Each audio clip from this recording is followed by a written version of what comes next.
boat down into the Great Lakes from the ocean. And there are various things that are attached to the boat. And once they get out, the eels and a variety of other things that get out in the Great Lakes, they're a real nuisance. Well, the people who brought them in didn't even realize they were on their boat.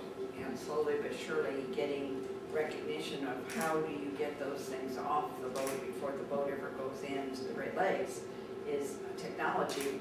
How do you do it and how do you get people to do it? And so some of these things have crept up on us. There's been technology changes, huge volume, new things, and on and on and on. All of a sudden, then you discover, oh my God, here's this problem. And but what we need is to recognize that we need arrangements that are of the parties involved, rather than either all internet. You know, we don't need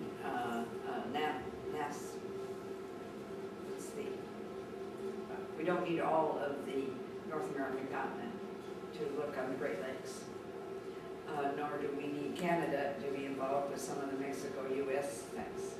There are some things that we do need the North American continent involved in.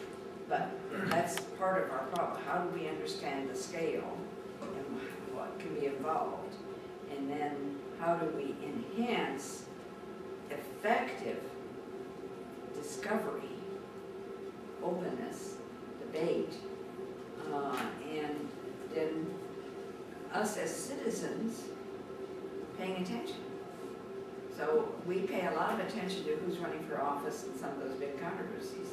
We need to be paying much more attention to small, medium, and large scale problems that are occurring and raising questions and dealing with public officials and voluntary associations to get in there and really look at it. I was wondering, do you think that the pressure of solving such complex and difficult problems lies mainly on the backs of economists or scientists or engineers or policymakers or All of the politicians in the community? Yeah, all of the above. So the weight, some scientists are not particularly interested about policy. Okay, I'll be off of them. I think hours somewhere. But we need good science that does address not only very generally the models that we're talking about, but then how do you apply that and how do you make it much more specific? And then why I'm very concerned about what we've done to the U.S. federal system is that I think we've reduced the level of effective participation that people can have, and so they're getting less and less interested. And I'm very concerned about the U.S. system. In the next 20 years, we could really see us go into, it's not the current politicians that I'm concerned about, some of them I am, but that's not the big problem. It's that we've let too many of units at multiple scales disappear. So I was also wondering if you, which you would feel would be a better kind of policy approach. Would it be kind of reducing power from regulatory, such as like EPA and Clean Water Act, and moving more towards regulatory negotiations and kind of trying to find a nice balance between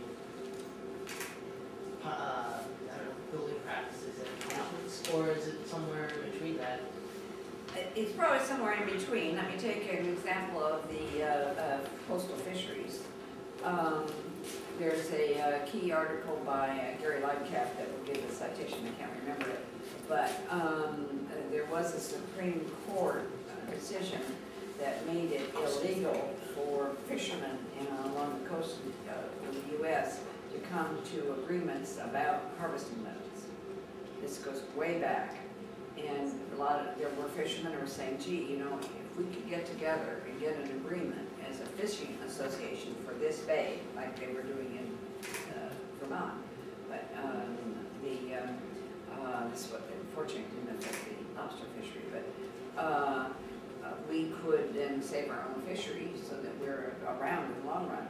The Supreme Court said illegal, this is cartel. So they were creating fishing associations as private corporations to do it. Well, you've got to have some mechanism to do this. And so that Supreme Court decision, which is, I think was, well, some time ago, LICAC, which is a very good analysis of it.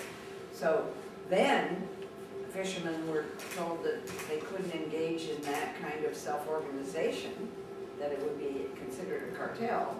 That's where the Fed, in this case the Supreme Court, made a very bad decision.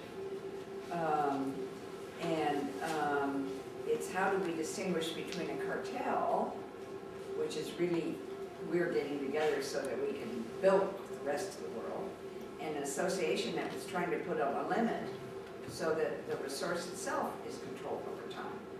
I'm very concerned in terms of the current thing with NOAA and the lobster fishermen and all the other sorts of things. I haven't dug into that. That would be an excellent study for someone here because we're not that far away. But I think that there has not been, like in Maine, what you did was they almost overfished terribly in 1920. But they then got said, oh my God, you almost destroyed them. What are we going to do? They began trying to take various steps slowly but surely, and then the state never outlawed what they're doing. So they were going bay by bay and doing different, they had set up different property rights in different bays, and different ways of monitoring and all the rest. And the Maine Department of Fisheries provided ever better information about the whole, what was going on in Maine. Now they've divided Maine into districts so that there are a whole area where there's a district council. The district council isn't taking away the power of the local bays, but they're sharing. So you've got to meet as a series of bays with the district. And then they've been doing some excellent data. Part of our problem is getting good data, like Chesapeake Bay. You don't know things are going awry until you've got the good data. Well, now in Maine, what they did at one point is they bought a bunch of GPS, and they said to the Maine fishermen, would you help us? They got not permanent observers like they're now doing in BC for regulatory reasons, but this is for science. Many of them had an observer on their boat, and every time they drew up a pod, they would put a GPS site of where it was and how many fish there were. So they were getting excellent data that they could then use, and then getting it back to the Maine fishermen. So the Maine fishermen were seeing how it was being collected, and they were getting the information back, and then had some capacity to engage in discourse about what they were going to do. They're now in danger because the rest of the fisheries along the coast have collapsed, and any time you are back down to a single source of fishery, you can have a disease. And I pray like man that doesn't happen. There's not much they can do because it's coming in from the outside. And if you have a multi-species fishery, you don't have as much danger of huge collapse or disease than you do if you have a single species. And because they've been successful, they might, in the long run, end up not being. I'm praying that doesn't happen. But I hope some of the other fish get back there so that the other fishermen are not so hurt as they have been.